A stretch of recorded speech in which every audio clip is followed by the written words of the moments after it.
been a radicalization of right-wing politics across the board. This has been in the making for the past decade. You've seen the Conservative Party move to the right, and then you've seen a challenge from even further right coming from Reform.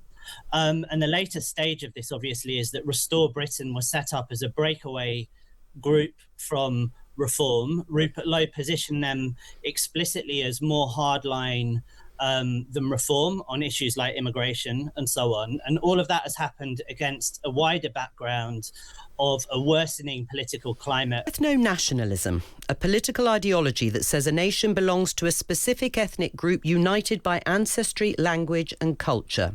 It's a view of the national community that excludes or marginalises other groups of people.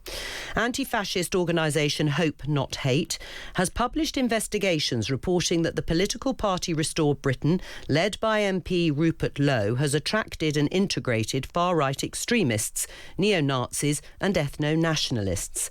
One of its donors being Steve Laws, who campaigns for total remigration of all non-white people. Charlie Downs, the party's co-founder, has also been accused of suggesting that Nigel Farage has been bought by Jewish supporters. Well, Daniel Trilling is the author of Bloody Nasty People, The Rise of Britain's Far Right, and he joins me now on The Times at 1. Daniel, what's led to the rise of Britain's far right, as you state in the book? Well, I think there's been a radicalization of right-wing politics across the board. This has been in the making for the past decade. You've seen the Conservative Party move to the right, and then you've seen a challenge from even further right coming from Reform. And the latest stage of this, obviously, is that Restore Britain was set up as a breakaway group from Reform. Rupert Lowe positioned them explicitly as more hardline than Reform on issues like immigration and so on. And all of that has happened against a wider background of a worsening political climate around immigration, diversity, ethnicity, and so on in the UK. And so I think it's no surprise that the small but very committed number of fascists and white supremacists here in Britain and in other parts of the world have latched on to Restore Britain as their great hope politically. I mean, for years, Daniel, governments, as you know, were criticised for not discussing issues like immigration more openly, legal or illegal. And yet now we often hear language around deportation, preventing people coming to Britain who do not share our values. Has there been a conflation of these issues that has sort of, if you like, opened voters up to hearing that very sort of pejorative language in many cases? Yeah, I mean, there has been a conflation. There's been the increasing kind of mainstream of language and ideas and propositions about how to treat people that were once regarded as extreme and confined to the margins. I would say it's a bit of a myth, though, that politicians, there was a point when politicians didn't talk about immigration or didn't want to.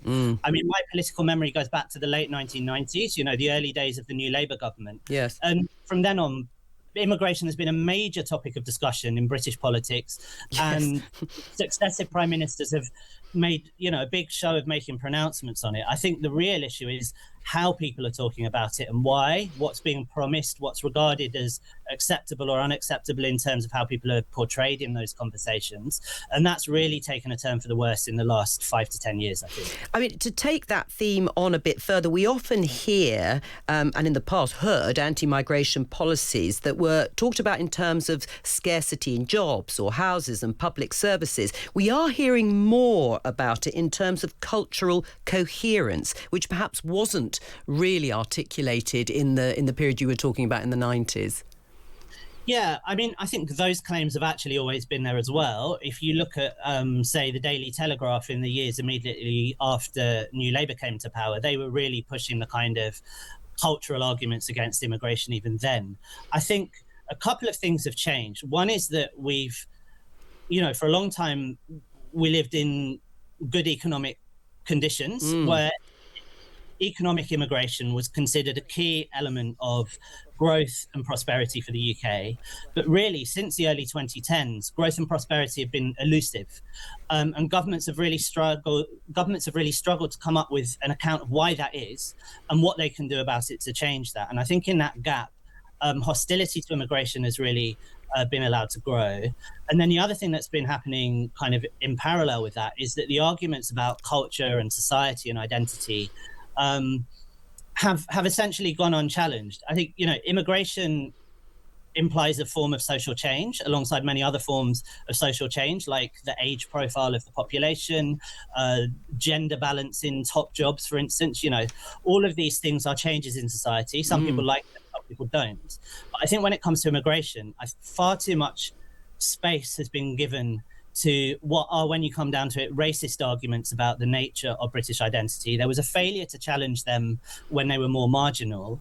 And the result is now they're kind of right at the centre of our politics. And when you say right at the centre of our politics, are you talking about parties like Restore Britain? Yeah, I mean, so to understand Restore Britain, you have to see that as kind of the latest stage in this process of moving rightwards that's been underway for a while. Where the real issue there is that Restore are a breakaway party from reform. They broke away at least partly on the grounds that Rupert Lowe, the former Reform MP who left to found Restore, felt that Nigel Farage was not taking a hardline enough position on immigration and also on mass deportations. And what Farage has been very skillful at doing over the past 20 years, I guess, is working out where the kind of line of acceptability in British politics is on the right and making sure to tread that line very carefully. So Farage's political projects have always made a big thing of the fact that they don't allow former members of the BNP, an explicitly far-right Nazi party, to join, and that they have always had this commitment, at least on the surface, to a degree of ethnic diversity, in terms of who represents the party, in terms of the kind of Britain they would like to see. If you split off from that and want to move further to the right, where do you have to go? Really, the only space left is to either espouse ethno-nationalism openly or say things that appeal to people who are very committed to that worldview. And I think that's exactly why Restore has ended up in the position it has. And do you think they're on the left? I mean, if we were talking about how politics is dividing and how divisive it is, I know that you are obviously looking on the far right in Britain, but there isn't really a sort of response on the far left in the same way, or do you think there is? Well, I mean, I think you have seen the wider fragmenting of Britain's traditional two-party system across the board. On the left, you've had, first of all, from 2015 onwards, an attempt from within the Labour Party to pull the Labour Party significantly to the left of where it had been previously. And then in more recent years, you've had a challenge from outside the party, from the Greens under Zach Polanski. And I think the underlying thing going on here is that there are real political differences and conflicts and disputes about the direction the country should take. And these have got more pronounced, really since the 2008 financial crisis. But I think particularly from the late 2010s onwards, as it became clear that the traditional way of politics and the traditional remedies that politicians of the centre were proposing just weren't really working. There are big questions about how Britain, in an era when there are these huge geopolitical shocks and the pressure of the climate crisis making it harder to go about our daily lives, to afford things, to have secure jobs, how you're going to respond to all of that. So I think seeing things kind of become more pronounced on the left and the right is inevitable in the way.